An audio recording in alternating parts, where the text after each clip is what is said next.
নমস্কাৰ গগৈ স্পৰ্টছ চেনেলৰ প্ৰতিযোগী দৰ্শকক স্বাগতম জনাইছোঁ। ইতিমধ্যে সকলোৱে গম পাইছিলে যে নেহেৰু ষ্টেডিয়ামৰ বাকৰিত চলি আছিলে 50 অভাৰ ক্ৰিকেট টুৰ্ণামেণ্ট আৰু এই 50 অভাৰ টুৰ্ণামেণ্টৰ আজি ফাইনেলৰ মেচ আছিলে আৰু ফাইনেলৰ মেচত জয়ী হৈছে চেম্পিয়ন হৈছে উই আৰ নৰ্থ ইষ্ট আৰু এই ফাইনেল মেচত অৱতীৰ্ণ হৈছিলে উই আৰ নৰ্থ ইষ্টৰ বিপক্ষে এছিয়া ক্ৰিকেট একাডেমি আৰু 5 উইকেটৰ ব্যৱধানত পৰাস্ত হৈ এছিয়া ক্ৰিকেট একাডেমিয়ে ৰানাৰ্ছ আপৰ সন্মান লাভ কৰিবলৈ সক্ষম হৈছে। মোৰ লগত উপস্থিত আছে দুই দলৰ প্ৰশিক্ষক আৰু দুই দলৰ কেপ্টেইন মূলত উপস্থিত আছে। মই তেওঁলোকৰ মন্তব্য ল'বলৈ চেষ্টা কৰিম। যিহেতু যোৱাবাৰ আপোনালোক ৰানাৰ্ছ আপ আছিলে আৰু এইবাৰ আপোনালোক চেম্পিয়ন হ'ল, কেনেকুৱা অনুভৱ? কেনেকুৱা অনুভৱটো সঁচাকৈ বহুত ভাল লাগিছে আৰু লগতে প্লেয়াৰখিনিয়ে যি হিচাপত আমি ভাবিছিলোঁ প্লেয়াৰখিনিয়ে সেই প্লেনিং হিচাপত এক্সিকিউট কৰিছে গ্ৰাউণ্ডত আৰু ভাল খেলিছে, সেইকাৰণে মেটছখন জয়ী হ'বলৈ পাইছে। আজি মেটছখন জয়ী হৈছে আৰু আজি আপোনালোকৰ দুটাকৈ 50 আছিলে। হয়, দুটাকৈ 50 আছিল, এটা চিৰাজ গোয়েংকা আৰু ডিভিছ পাঠক নট আউট। দুইটা ভাল ইনিংছ দুইজনে খেলিছে আৰু লগতে মানে এটা টাফ চিটুৱেশ্যনত পাৰ্টনাৰশ্বিপ দিছে। পাৰ্টনাৰশ্বিপটো কৰি কেনে মেটছখন আগুৱাই লৈ গৈছে, ফিনিছ কৰিবলৈ সক্ষম হৈছে। আৰু টাৰ্গেটো ভাল আছিলে। টাৰ্গেট ভাল আছিল, 172 ৰান আছিল, 173 টাৰ্গেট আছিল আৰু গোটেই টুৰ্ণামেণ্টখনৰ বেষ্ট বলিং এটেক। এই বলিং এটেকটো খেলা ইমান ইজি নহয়, one of the best bowling attack গোটেই টুৰ্ণামেণ্টৰ। ছুপাৰ বলিং এটেক আছিল, কিন্তু আমাৰ বেটছমেনসকলে প্লেনিং হিচাপত সেই ছিংগল ডাবল 1-2 পাৰ্টনাৰশ্বিপ সেই বস্তুটো প্ৰচেছটো গ্ৰাউণ্ডত মেটছখনত এক্সিকিউট কৰিছে। সেইকাৰণে আমি এটা ভাল ফল পাবলৈ সক্ষম হৈছোঁ। উই আৰ নৰ্থ ইষ্ট দলৰ অধিনায়ক আছিলে ডিভিছ পাঠক আৰু ডিভিছ পাঠকৰ নেতৃত্বতে এই দলটোৱে চেম্পিয়ন হ'বলৈ সক্ষম হ'ল। গতিকে তেখেতে আজি কেইবাটাও বঁটা লাভ কৰিবলৈ সক্ষম হৈছে। তেখেতৰ বিষয়ে কি ক'ব অধিনায়কৰ বিষয়ে? আপকামিং বহুত ভাল ক্ৰিকেটাৰ। লাষ্ট ইয়াৰ এই বছৰ আণ্ডাৰ-19 খেলিছে। আশা কৰোঁ তেখেতৰ ক্ৰিকেটিং কেৰিয়াৰটো আৰু ভাল হয়, এনেকৈ খেলি যাওক আৰু অসমৰ হৈ ভাল প্ৰদৰ্শন কৰক বেটিং কৰি।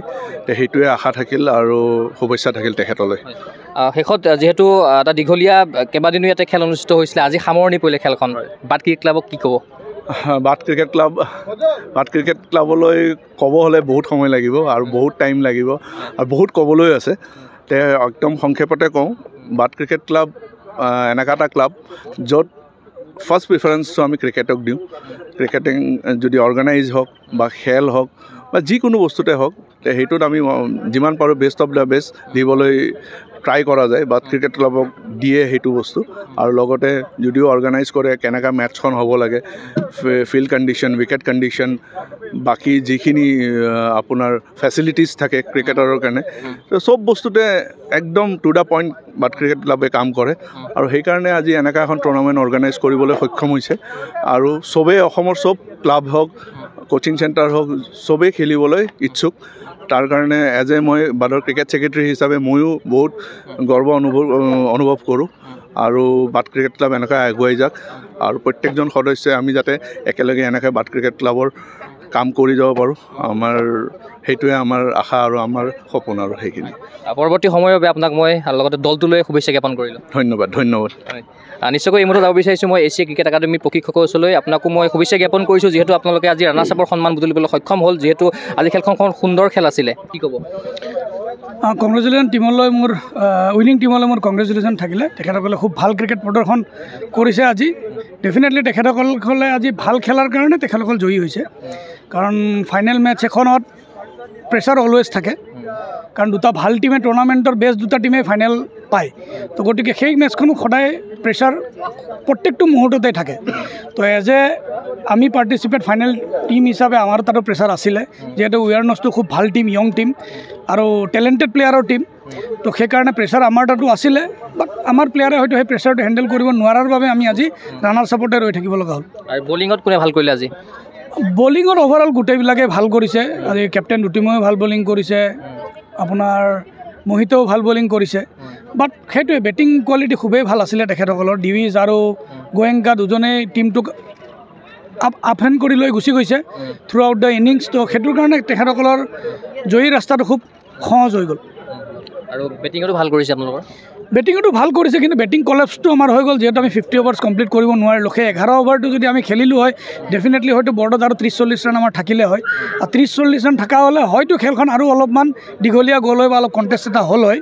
তো সেই 11 অভাৰ শ্বৰ্টেজটো ভাবোঁ কি আমাৰ আজি জয়ী নোহোৱাৰ এটা মেইন ৰিজন বুলি। আৰু এইবাৰ আপোনালোকে এখন টুৰ্ণামেণ্টত প্ৰথমবাৰৰ কাৰণে পাৰ্টিচিপেট কৰিছিলে আৰু প্ৰথমবাৰে আপোনালোক চেম্পিয়ন নহ'লেও কিন্তু ৰানাৰ্ছ আপৰ সন্মান বুটলিবলৈ সক্ষম হ'ল। হয়, এবাৰ আমি ফাৰ্ষ্ট টাইম পাৰ্টিচিপেট কৰিছিলোঁ, সেইটো কাৰণে অলৱেজ বাট ক্ৰিকেট ক্লাবক আমি থেংক ইউ জনাওঁ, কাৰণ তেখেতসকলক আমি ৰিকুৱেষ্ট কৰাৰ লগে লগে তেখেতসকলে আমাক পাৰ্টিচিপেট কৰাৰ কাৰণে অপৰচুনিটিটো দিছিলে, আৰু তাৰ কাৰণে ইমান ডাঙৰ টুৰ্ণামেণ্ট এখন খেলিবলৈ আমাৰ প্লেয়াৰখিনিয়ে একচুৱেলি এটা প্লেটফৰ্ম পালে, যাৰ বাবে প্লেয়াৰখিনি ডেফিনেটলি কামিং ছিজনটো তেখেতসকল উপকৃত হ'ব। গতিকে এই টুৰ্ণামেণ্টখন কণ্টিনিউৱাছলি হৈ থাকিব লাগে। তো সেইটোৱে মোৰ বাট ক্ৰিকেট ক্লাবলৈ মোৰ এটা অনুৰোধ, যাতে তেখেতসকলে এই টুৰ্ণামেণ্টটো আৰু কণ্টিনিউ কৰি থাকে আৰু পাৰ্টিচিপেট টীমবিলাকক যাতে উৎসাহ দি থাকে। নিশ্চয়কৈ পৰৱৰ্তী সময়ৰ বাবে লগতে টীমটোলৈ শুভেচ্ছা জ্ঞাপন কৰিম। ধন্যবাদ।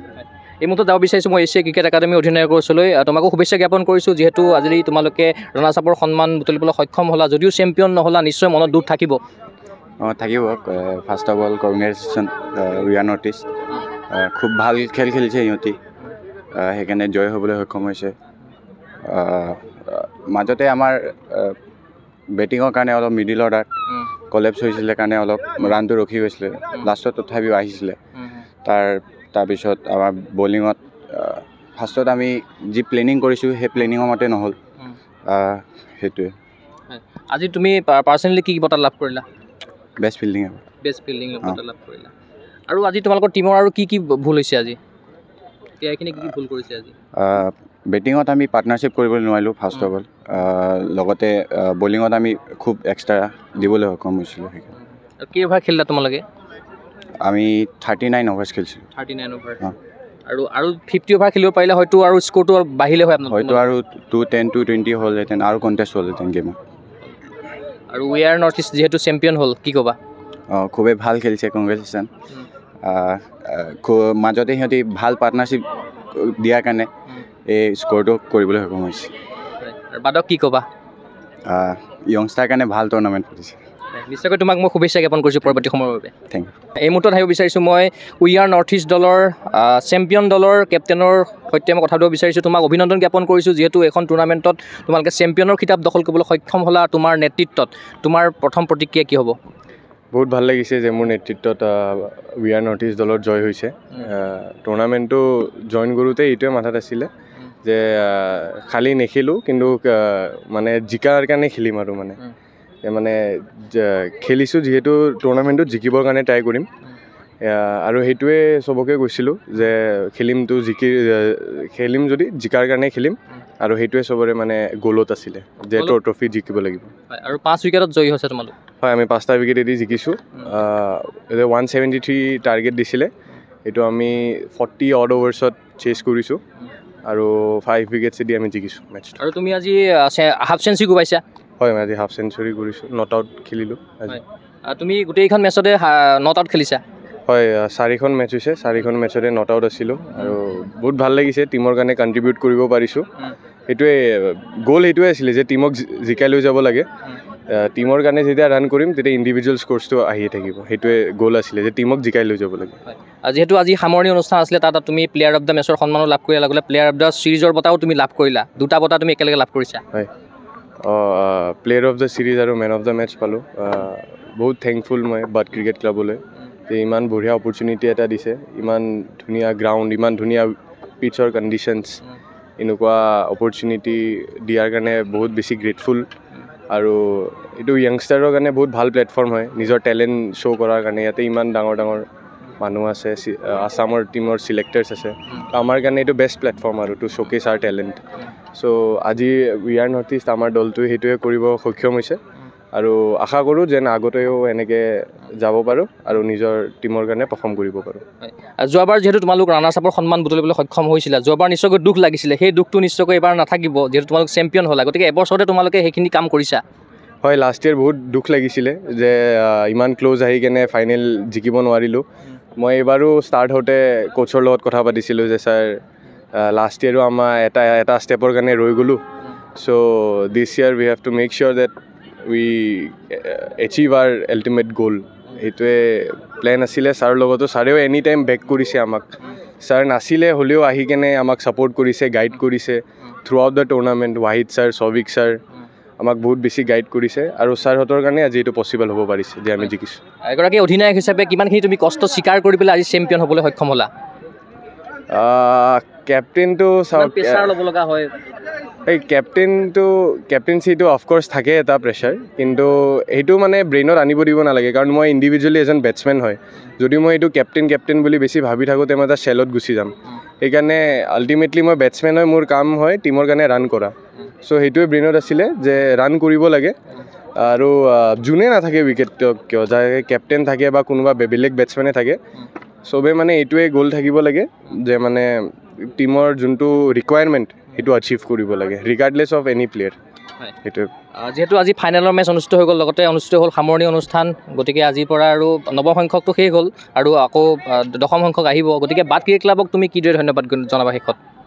বাট ক্ৰিকেট ক্লাবলৈ বহুত বহুত ধন্যবাদ যে ইমান বঢ়িয়া এটা প্লেটফৰ্ম দিছে আণ্ডাৰ-19 লেভেলত, বিকজ আণ্ডাৰ-19 লেভেলৰ বহুত মানে বেষ্ট প্লেটফৰ্ম বুলি ক'ব পাৰে, আৰু ইয়াৰ পৰাই চব প্লেয়াৰ্ছবোৰে মানে গঢ়ি উঠে। ইয়াৰ পৰাই মানে যিমান হওক IPL হওক বা আণ্ডাৰ-23 হওক, ৰঞ্জি ট্ৰফি হওক বা ছিনিয়ৰ যিমান টুৰ্ণামেণ্ট আছে, ইয়াৰ পৰাই মেক্সিমাম প্লেয়াৰ্ছ ওলায়। চ' সেইটো লৈ গ্ৰেটফুল যে আণ্ডাৰ-19 এজ গ্ৰুপটোক টাৰ্গেট কৰিছে বাট ক্ৰিকেটে, আৰু বহুত থেংকফুল যে আমাক ইমান ধুনীয়া এটা প্লেটফৰ্ম দিয়াৰ কাৰণে। পৰৱৰ্তী সময়ৰ বাবে লগতে গোটেই টিমটোলৈ মই শুভেচ্ছা জ্ঞাপন কৰিলোঁ। থেংক ইউ, আপোনালোকলৈও বহুত বহুত থেংক ইউ, আপোনালোকে আহিছে, থেংক ইউ। নিশ্চয়কৈ এয়া আছিল উই আৰ নৰ্থ ইষ্ট দলৰ অধিনায়ক, লগতে চেম্পিয়ন দলৰ অধিনায়ক। তেখেতে জনালে তেখেতৰ মন্তব্য যোৱা 17 দিন আমি দেখুৱাই গ'লোঁ এইখন আণ্ডাৰ-19 50 অভাৰৰ যিখন ক্ৰিকেট টুৰ্ণামেণ্ট নেহেৰু ষ্টেডিয়ামত অনুষ্ঠিত হৈছে, আমি সমগ্ৰ পৰিৱেশ দেখুৱাই গ'লোঁ। আজি সামৰণি অনুষ্ঠান আছিলে, চেম্পিয়ন হ'ল উই আৰ নৰ্থ ইষ্ট। আমি আশা কৰিম এনেধৰণৰ টুৰ্ণামেণ্টৰ জৰিয়তে আগন্তুক সময়ত অসমৰ পৰা জন্ম হওক উদিত তাৰকা খেলুৱৈ। ধন্যবাদ।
গামোচাৰে আদৰণি জনাই যায়।